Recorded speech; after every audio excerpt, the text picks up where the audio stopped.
हम लोग भौतिक भूगोल पढ़ रहे हैं। क्या? तो भौतिक भूगोल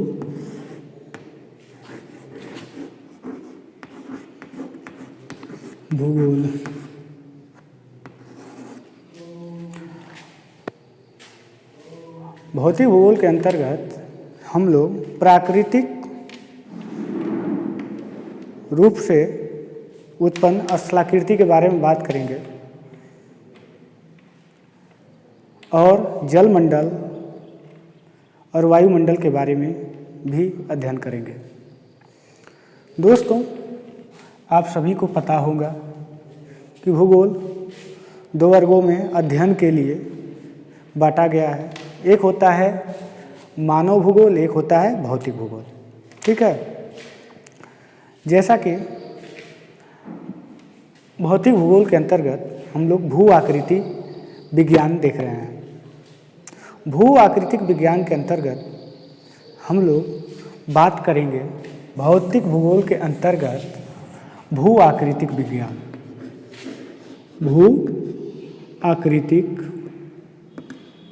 भू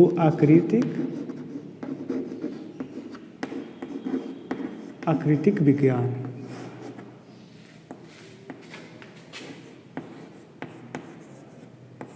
विज्ञान। जैसा कि आप लोगों को पता होगा कि ये हमारी पृथ्वी है।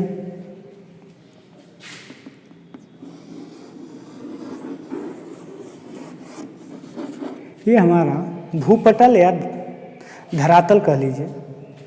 ये जो ऊंचा वाला भाग है इसको स्थलमंडल,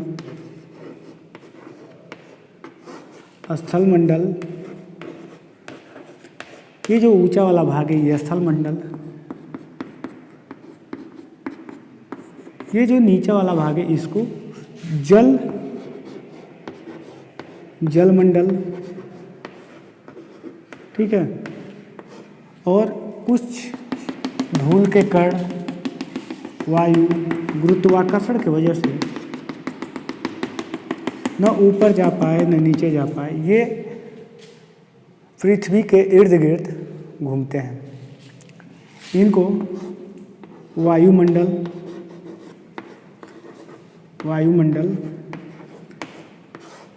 कहते हैं। और ये तीनों जहाँ पे पाए जाएंगे वहाँ पे जीवन संभव होगा। क्या होगा? जीवन संभव होगा। इसको हम लोग कहते हैं जैवमंडल।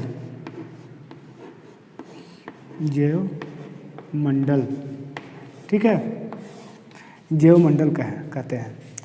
तो भू आकृतिक विज्ञान के अंतर्गत हम लोग विशेषकर बात करेंगे स्थल मंडल के बारे में, स्थल की उत्पत्ति के बारे में।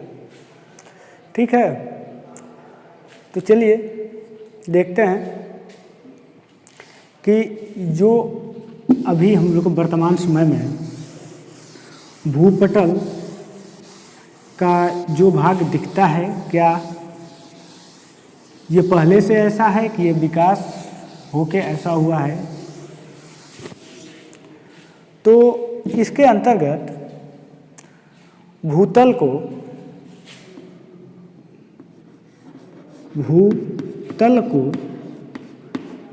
3 वर्गों में विभाजित किया गया है।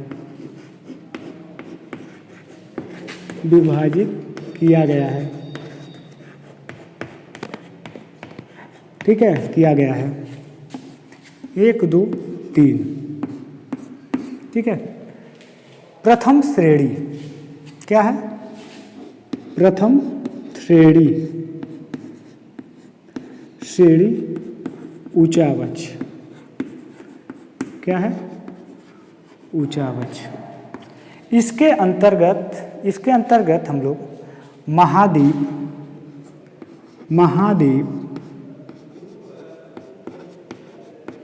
और महासागर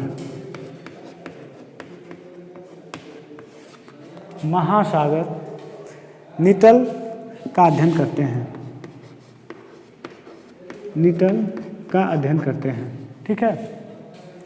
और आप लोगों को पता होगा कि हमारे पृथ्वी पर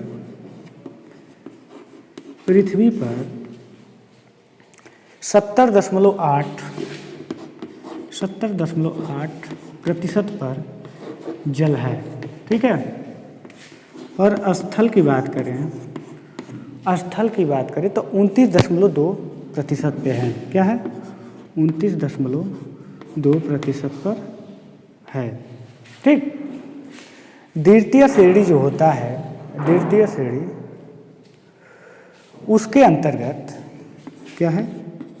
द्वितीय श्रेणी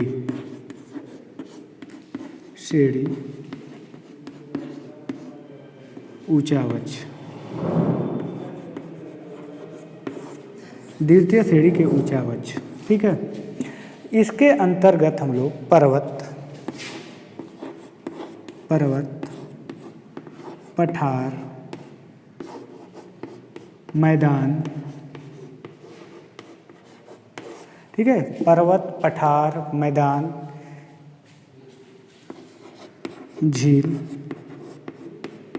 झीलों का अध्ययन करते हैं। क्या? अध्ययन करते हैं। ठीक है। झीलों का अध्ययन करते हैं। इसे संरचनात्मक स्थल रूप पर्वत, पठार, मैदान, झील का अध्ययन किया जाता है। इनका निर्माण पृथ्वी के आंतरिक बल से प्रथम श्रेणी के ऊपर होता है। महाद्वीप पे होता है, महासागर पे होता है, इनका निर्माण होता है। पटल विरूपण बल इनके निर्माण में अत्यधिक महत्वपूर्ण बल है। जैसे आकस्मिक बल हुआ, पटल विरूपण बल, महादेशजक बल हुआ, पर्वत निर्माणकारी बल हुआ, ये सारी चीज़ें महाद्वीप और महासागर नितल पे होते हैं। भूतल पर दो तरह के बल कार्य करते हैं। भूतल पे दो तरह के बल कार्य करते हैं। पहला होता है रचनात्मक बल। ठीक है। दूसरा होता है विनाशात्मक बल।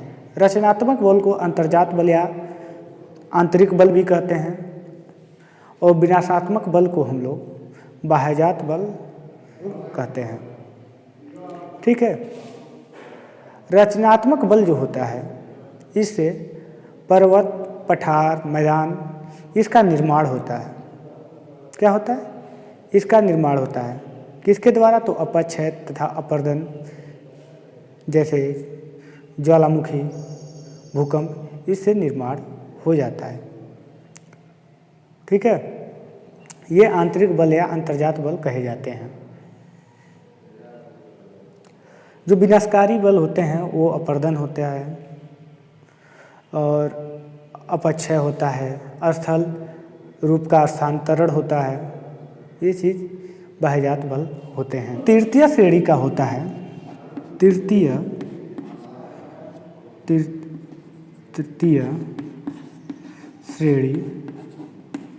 श्रेणी ऊंचावच। ठीक है। तृतीय श्रेणी के ऊंचावच के अंतर्गत हम लोग उन ऊंचावचों पे निर्मित होते हैं, पर्वत, पठार, मैदान, इसका अध्ययन करते हैं। ठीक है।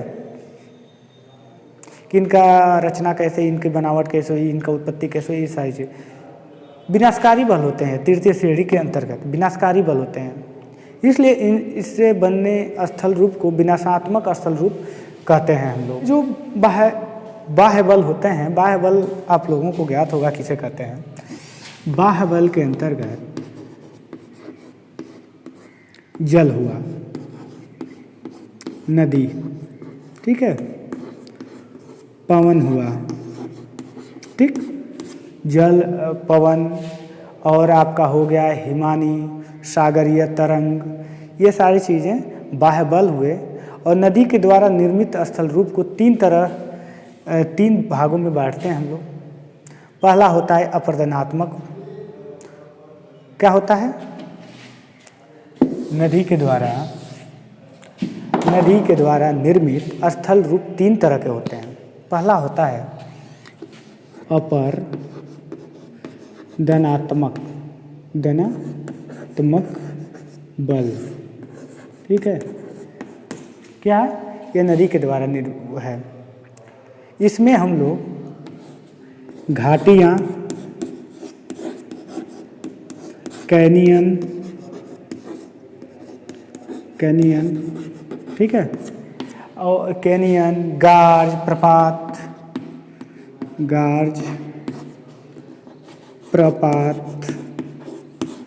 प्रपात, सोपान, यू आकार की घाटी आदि का हम लोग अध्ययन करते हैं या रखते हैं इसके अंतर्गत। अवशिष्ट स्थल रूप देख लेते हैं।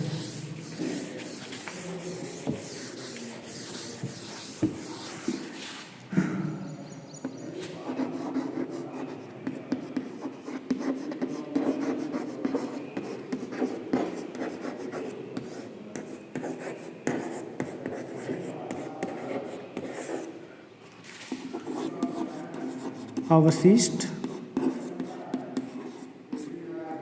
स्थल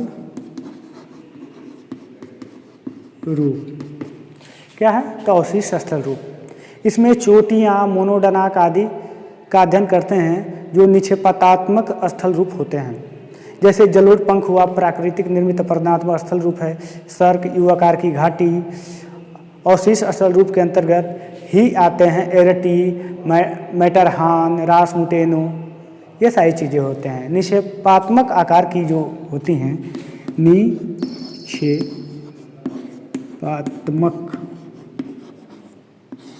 ठीक है, इसके अंतर्गत हम लोग हिमोड़,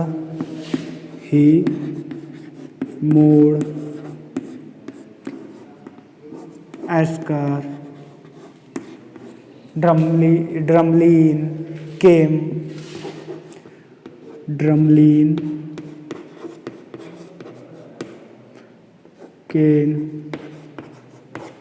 आदि होते हैं।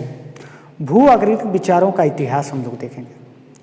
दोस्तों, भू आकृतिक का इतिहास इस प्रकार है कि भूतल का कोई भी वर्तमान अंग प्रारंभ से ऐसा नहीं है। इसमें परिवर्तन और विकास और सुधार होता रहा है।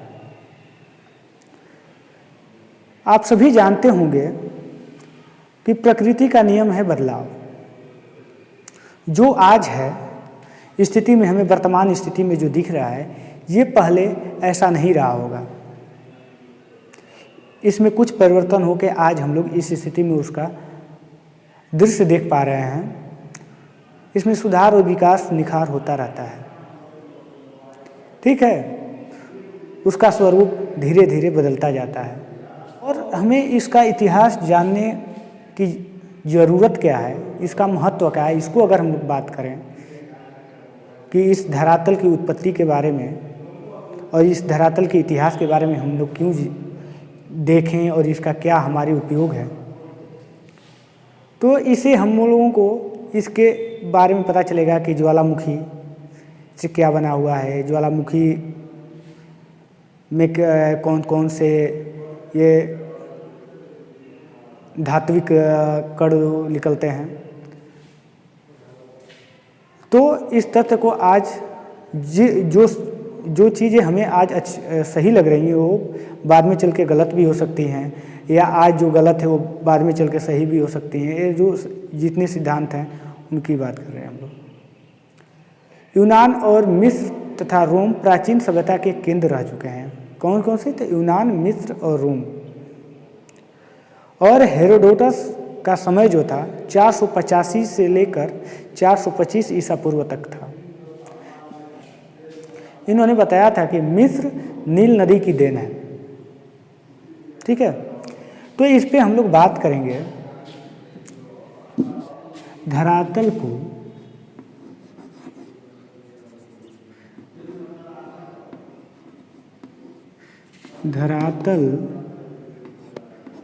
को प्रभावित करने वाले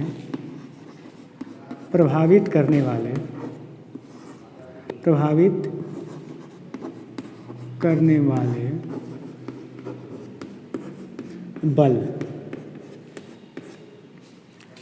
धरातल में जिस बल से परिवर्तन होता है वो चीज़ें प्रभावित करती हैं धरातल को। उसी बल को हम लोगों को अध्ययन करना है भू आकृतिक विज्ञान के अंतर्गत कि ये धरातल का निर्माण कैसे हुआ है। ये सारी चीज़ें हम लोग इसके अंतर्गत करेंगे। तो धरातल को प्रभावित करने वाले बल दो प्रकार के होते हैं। पहला होता है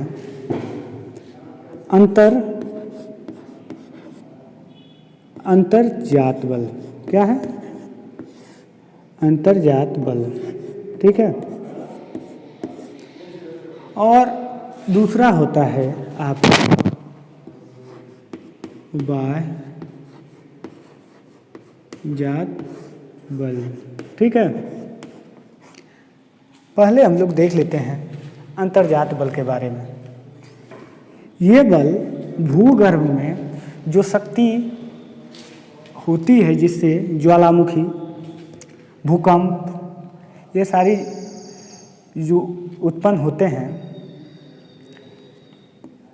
अंतर्जात बल के ही कारण होते हैं। अंतर्जात बल को हम लोग दो भागों में विभाजित करते हैं। पहला होता है पटल विरूपण बल। क्या? पटल विरूपण बल। दूसरा होता है आकस्मिक बल। क्या? आकस्मिक बल। ठीक है। ये अचानक परिवर्तन ला देता है धरातल में, आकस्मिक बल, इसीलिए इसका आकस्मिक नाम है, अचानक। तो इसके अंतर्गत अचानक धरातल में परिवर्तन कैसे आएगा? जब ज्वालामुखी आएगी। क्या? ज्वालामुखी। ठीक है। तो इसलिए ज्वालामुखी इसके अंतर्गत हम लोग पढ़ेंगे। दूसरा आएगा भूकंप।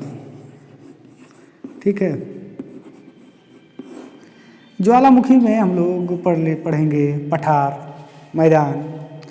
भूकंप के अंतर्गत हम लोग झील आ गया, अचानक भूकंप आ गया, झील बना दिया, ये सारी चीज़ों के बारे में बात करेंगे। और पटल विरूपण बल जो होता है, पटल विरूपण को भी दो भागों में अध्ययन की सुविधा के लिए हम लोग बांटते हैं। ठीक है। तो पहला हो जाता है महादेशजक बल। क्या?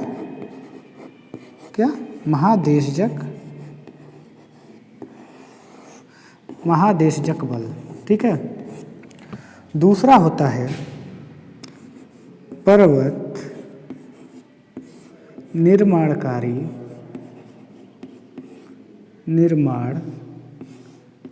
बल। ठीक है।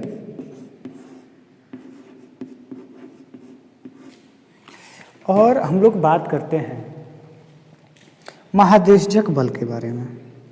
तो महादेशजक बल को हम लोग अध्ययन की सुविधा के लिए दो भागों में विभाजित करते हैं।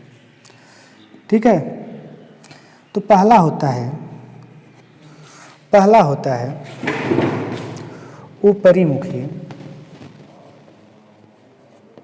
ऊपरीमुखी, जिसके अंतर्गत हम लोग बात करेंगे उच्छेद की। ठीक। दूसरा होता है अधोमुखी बल।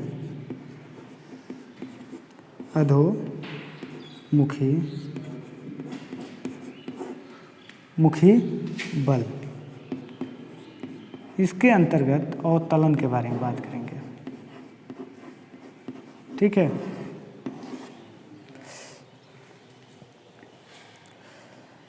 तो पर्वत निर्माणकारी बल, इसको अध्ययन की सुविधा के लिए हम लोग दो भागों में विभाजित करते हैं। तो पर्वत निर्माणकारी बल को हम लोग बात करें अगर, तो पर्वत निर्माणकारी बल एक होता है तनाव। क्या होता है?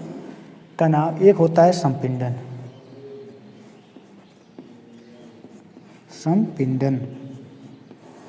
ठीक है। एक होता है तनाव और दूसरा होता है संपीड़न, जिसे तनाव को भूपटल विभंग भी कहते हैं। क्या? भूपटल विभंग, मतलब जैसे दरारें पड़ गई तो भूपटल विभंग हो गया। एक होता है भूपटल वफन। क्या होता है? भूपटल वफन। ठीक है। इसके अंतर्गत हम लोग भूपटल विभंग के अंतर्गत चटकन और भ्रसन पढ़ेंगे। चटकन और दूसरा होता है भ्रसन। ठीक है।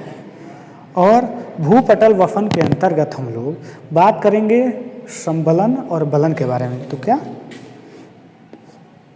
बलन, दूसरा होता है संबलन। ठीक है, ये हुआ। और बाह्यजात बल, बाह्यजात बल किसे कहते हैं? तो बाह्यजात के अंतर्गत हम लोग चर्चा करेंगे अपर्दन, अपक्षय,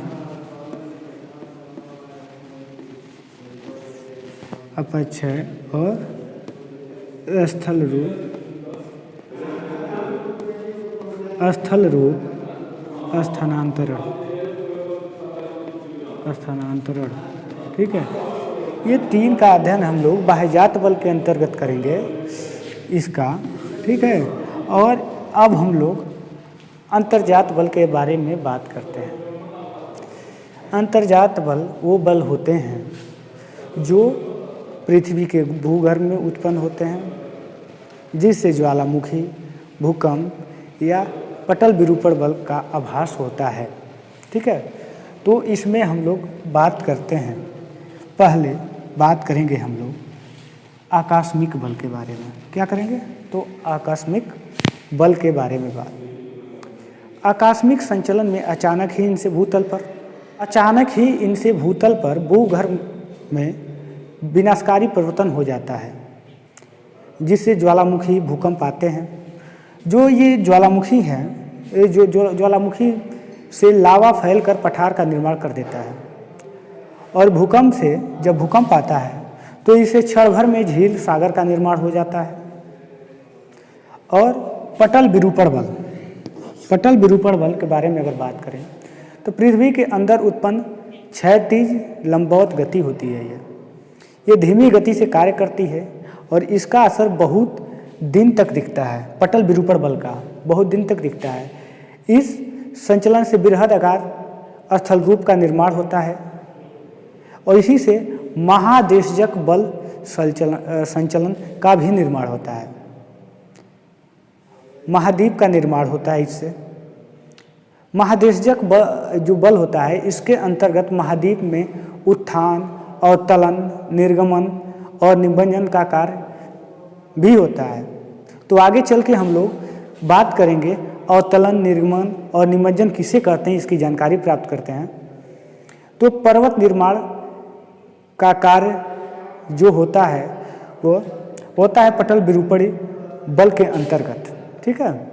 ये बल निर्माण क्षैतिज शक्ति द्वारा उत्पन्न होता है, जिससे तनाव और संपीड़न, यहाँ पे देखिए पर्वत निर्माणकारी बल में यहाँ तनाव और संपीड़न इसके अंतर्गत आते हैं।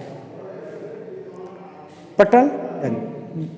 तो दोस्तों, क्षैतिज बल एक ही दिशा में केंद्र की ओर कार्य करता है तो संपीड़न उत्पन्न हो जाता है। संपीड़न से भूखंड पर बृहद बल या बलन पड़ जाता है, मोड़ हो जाता है, वलित। वलन से पर्वत का निर्माण होता है। तो जो हमारा हिमालय पर्वत है एक वलित पर्वत है। इसमें भू संचलन की हम बात करें तो भूपटल का निर्माण दो बलों के फलस्वरूप हुआ है। अभी आपको बताया गया, एक हुआ है अंतर्जात बल है, दूसरा होता है बाह्यजात बल। क्या? जो अंतर्जात बल है इसको रचनात्मक बल कहते हैं और जो बाह्यजात बल है इसको विनाशात्मक बल कहते हैं। अंतर्जात बल जो होता है पृथ्वी के आंतरिक भाग में उत्पन्न होने वाली शक्ति होती है। इसी को हम लोग अंतर्जात बल या आंतरिक बल के नाम से जानते हैं, या आंतरिक संचलन के नाम से जानते हैं हम लोग। जो बाह्यजात बल होता है वो पृथ्वी की सतह पर कार्य करता है। वायुमंडल में उत्पन्न बल को बाह्यजात बल कहते हैं। महादेश निर्माणक, जब लंबवत बल से धरातल का विशाल भाग उठ जाता है या धंस जाता है तो उठे हुए भाग या नीचे गए हुए भाग के परतों में मोड़ आता है, उसे वलन कहते हैं हम लोग, जिसे वलित कहते हैं। जो मोड़ आता है उसको वलन कहते हैं। उठे हुए भाग को भू संचलन को पठार निर्माण भू संचलन भी कहते हैं। जो उठता है भाग वो वलित ऐसे मुड़ते मुड़ते, तो उस भाग को हम लोग भू संचलन या पठार निर्माणक बल भी कहते हैं। तो आगे देखते हैं हम आलकारिक बल। धरातल के स्पर्श रेखीय बल से छोटे छोटे क्षेत्र से चट्टान के दोनों तरफ दाव पड़ता है तो चट्टान की परत मुड़ जाती है, जिसे पर्वत श्रेणी का निर्माण होता है। क्षैतिज और भू संचलन से पर्वत निर्माण होता है, इसको पर्वत निर्माणक संचलन कहते हैं। पर्वत निर्माणक संचलन कहते हैं इसको। उत्थान देखेंगे, उत्थान किसे कहते हैं, क्या है तो उत्थान। तो उत्थान ये वो भाग होते हैं जब महाद्वीप का कोई भाग आसपास की सतह से ऊपर उठ जाता है। महाद्वीप का कोई भाग आसपास की सतह से ऊपर उठ जाता है तो इसे उत्थान या उभार कहते हैं। क्या उत्थान या उभार कहते हैं। मान लीजिए स्थल भाग है, ठीक, यहाँ से ये भाग ऊपर उठ गया तो इस भाग को उत्थान कहते हैं। क्या उत्थान या उभार, ठीक है। तो इसके बाद बात करते हैं निर्गमन। निर्गमन किसे कहते हैं, इसको मिटा देते हैं।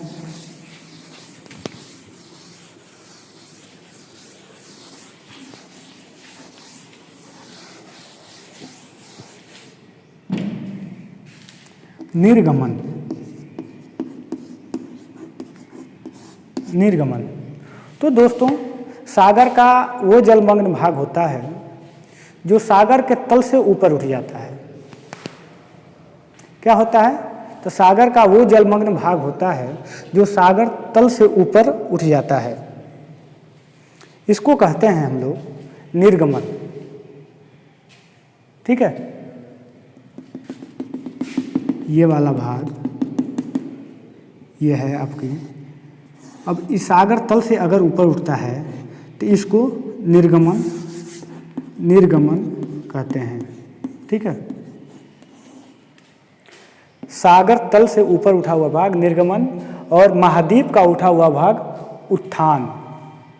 अवतलन की बात करें अगर हम, अवतलन, अवतलन किसे कहते हैं, तो अवतलन दोस्तों स्थल का वो भाग होता है कि अपने पास की सतह से नीचे धंसता है। ये है जो ये उसका सतह, अगर ये अपने पास की सतह से स्थल का भाग ये होता है, ये स्थल का भाग होता है, स्थल भाग, ये नीचे आया है, धंसा है, धंसा है तो इसको हम लोग कहते हैं अवतलन, ठीक है, अवतलन, ठीक। निमज्जन किसे कहते हैं, निमज्जन, निमज्जन की अगर हम बात करें तो स्थल का वो भाग होता है जो सागर तल के नीचे चला जाता है। ये स्थल का ही भाग होता है।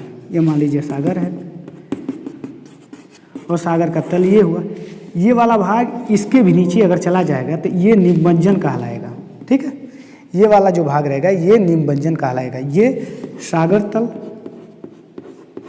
ये स्थल, तो ये निमज्जन कहलाएगा।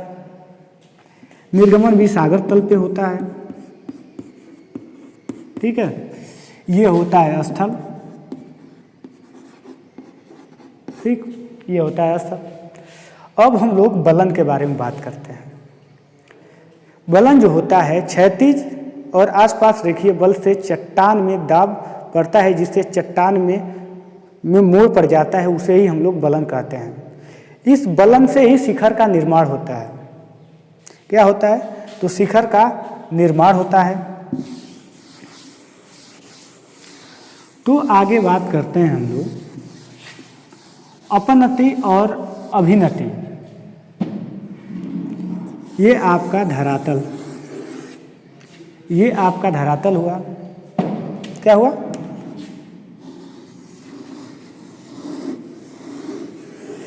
ये आपका धरातल हुआ। धरातल ये उठा हुआ जो भाग है इसको हम लोग अपनति कहते हैं। क्या? अपनति। जो ये नीचे धंसा हुआ भाग है इसको हम लोग अभिनति कहते हैं। क्या? अभिनति। ठीक है, इसी भाग को अपनति या अभिनति कहते हैं। पर्वत के उठे भाग को अपनति भाग कहते हैं और नीचे वाले भाग को हम लोग अभिनति या सन्नति कहते हैं। तो हम लोग बात करते हैं वलन के प्रकार। क्या? वलन के प्रकार।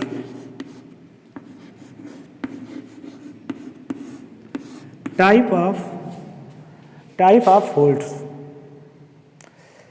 तो संपीड़न बल की भिन्नता के कारण वलन विभिन्न प्रकार के होते हैं।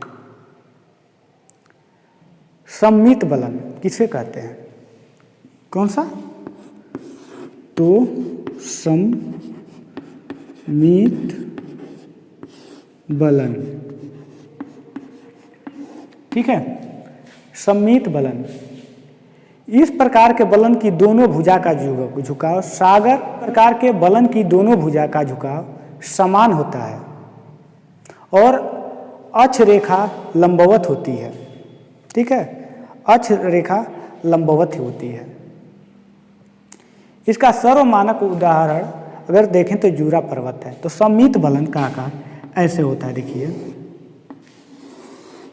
ठीक है, कैसे होता है? तो ऐसे होता है।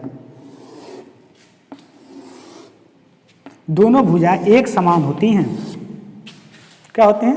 दोनों भुजा एक समान। तो सम्मित बलन में दोनों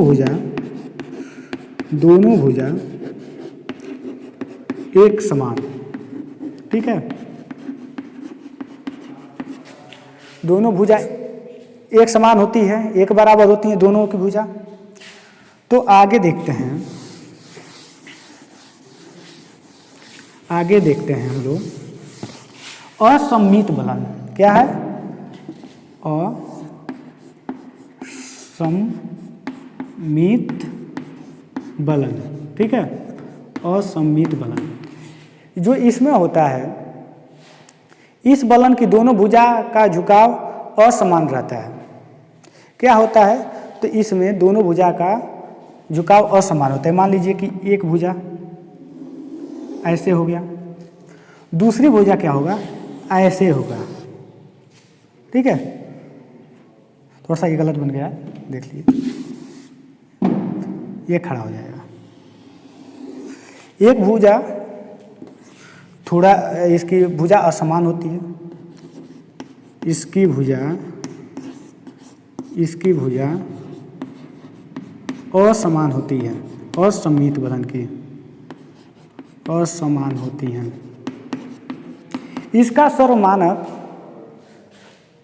इसका सर्वमानक उदाहरण अगर हम देखें तो इंग्लैंड में स्थित दक्षिण पेन्नाइन पर्वत है। क्या है? दक्षिण पेन्नाइन पर्वत। क्योंकि इस बलन की भुजा दूसरी भुजा की अपेक्षाकृत कम या अधिक झुकी हुई रहती है। इसके बाद हम लोग देखते हैं एक नति बलन। क्या है? एक नति बलन। क्या है?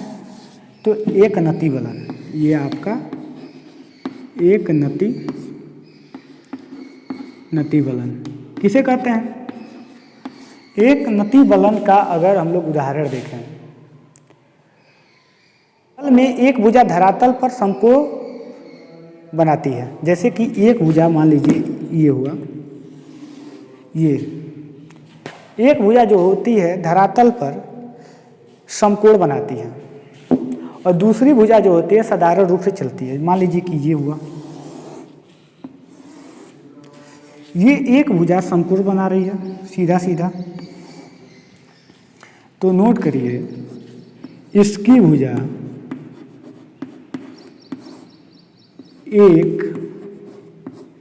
इसकी एक भुजा 90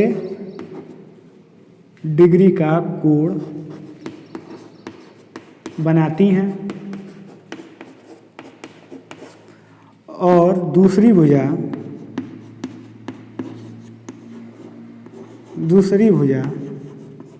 साधारण रहती है। ठीक है, एक नति बलन में दूसरी भुजा साधारण रहती है और एक भुजा 90 अंश का कोण बनाती है। उदाहरण, जो ऑस्ट्रेलिया का ग्रेट डिवाइडिंग रेंज है वो इसका सर्वमानक उदाहरण है। क्या है? ग्रेट डिवाइडिंग रेंज जो है सर्वमानक उदाहरण है एक नति बलन का। तो आगे देखते हैं बलन के प्रकार में अधिबलन क्या है। तो अधिबलन, ये आपका अधिबलन, अधिबलन किसे कहते हैं? अधिबलन। तो दोस्तों ओवरफोल्ड की बात करेंगे तो एक भुजा आगे की ओर निकली हुई रहती है। क्या होता है? तो एक भुजा आगे की ओर निकली रहती है और एक भुजा निकली रहती है, यहाँ पे देख लीजिए, एक भुजा आगे की ओर निकली रहती है तो दूसरी भुजा अपेक्षाकृत अधिक लंबी भी होती है। कम झुकी होने से इसमें तीव्र ढाल होता है। इसका निर्माण जब दबाव शक्ति एवं दिशा में अधिक तीव्र होती है तब बनता है ये। ठीक है,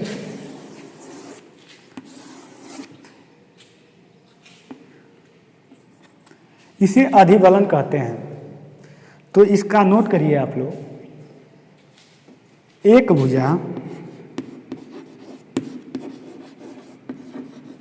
भुजा आगे की तरफ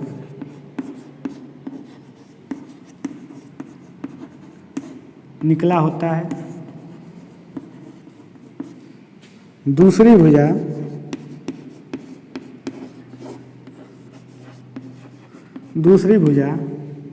अपेक्षा से अधिक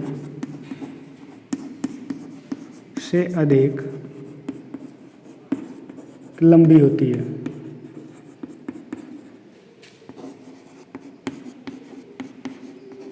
इसका सर्वमानक उदाहरण कश्मीर हिमालय की पीर पंजाल है। क्या है? तो कश्मीर हिमालय का पीर पंजाल पर्वत है।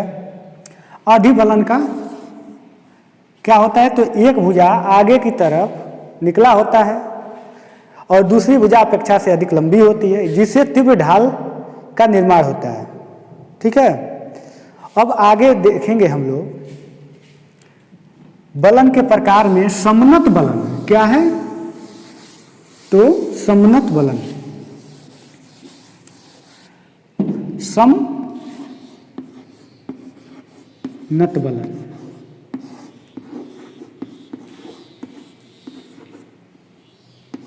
समनत बलन। ये समनत बलन किसे कहते हैं?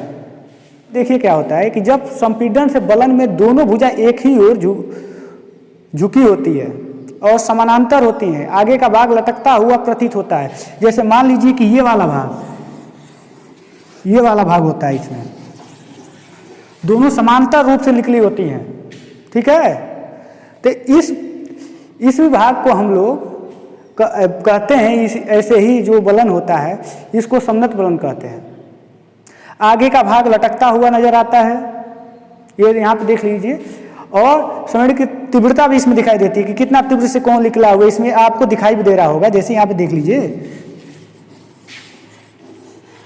किस रफ्तार से इसका निर्माण हुआ। उदाहरण अगर सर्वमानक देखें, उदाहरण की बात करें अगर, तो पाकिस्तान का काला चीता पर्वत है।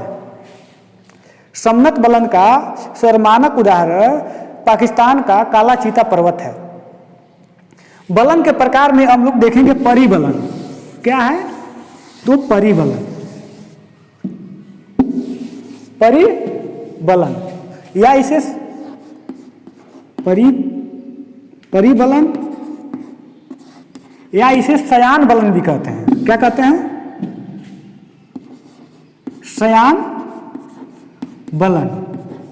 बताइए कि शयान बलन किसे कहते हैं? ठीक है, जब क्षैतिज संचलन कह लीजिए या बल कह लीजिए, जब क्षैतिज बल अत्यधिक तीव्र होता है तो बलन की दोनों भुजाएं परस्पर होती हैं और क्षैतिज दिशा में ही हो जाती भी हैं। ये इसे दोहरा मोड़ भी कहा जाता है।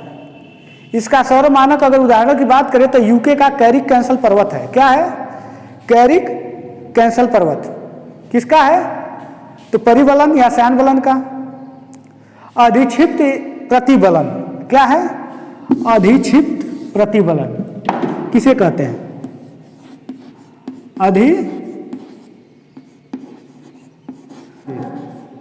अधिक्षिप्त बलन। ठीक है, अधिक्षिप्त बलन या इसे प्रतिबलन भी कहते हैं। जब अत्यधिक संपीड़न से बलन की एक भुजा दूसरी भुजा पर उलट जाती है जिसे प्रतिबलन बनता है। ठीक है, एक भुजा दूसरी भुजा पर चढ़ जाती है जिससे एक भुजा टूटकर कई किलोमीटर दूर चली जाती है और कई किलोमीटर दूर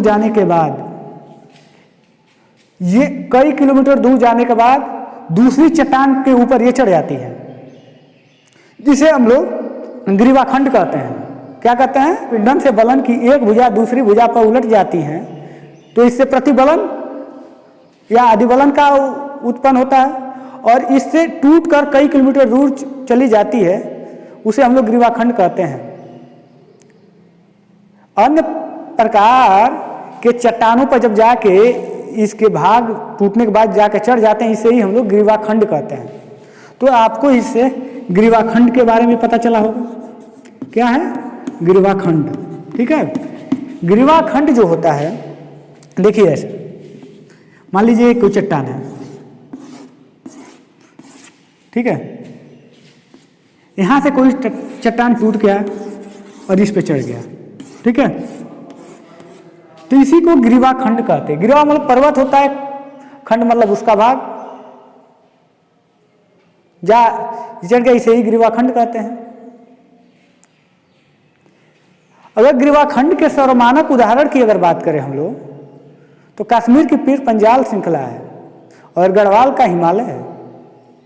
बलन कहते हैं, ये बताइए कि पंखाकार बलन किसे कहते हैं? ये पंखाकार बलन किसे कहते हैं? ठीक है,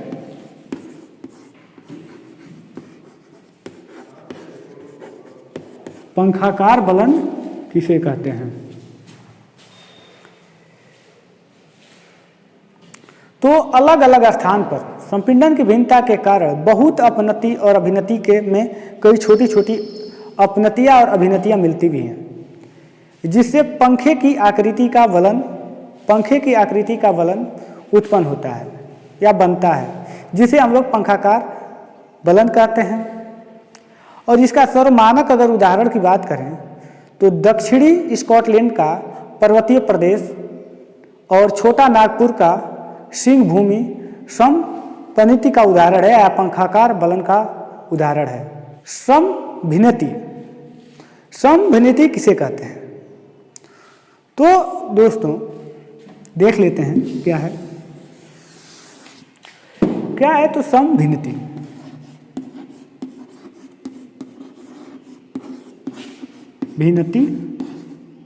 बलन। ठीक है, समभिनति बलन असमान संपीड़न के कारण बृहद अभिनति के अंतर्गत छोटी छोटी अभिनतियां बन जाती हैं, जिसे समभिनति बलन कहा जाता है। देखिए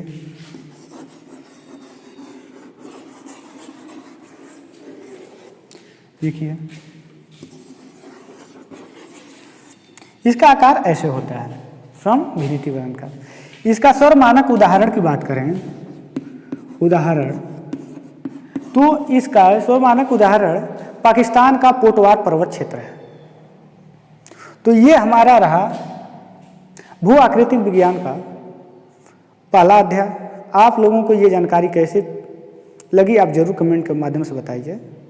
फिर मिलते हैं अगले वीडियो में भ्रंश के साथ। भ्रंश के बारे में जानकारी लेंगे कि भ्रंश किसे कहते हैं, इसकी ये बनते कैसे हैं। तब तक के लिए धन्यवाद।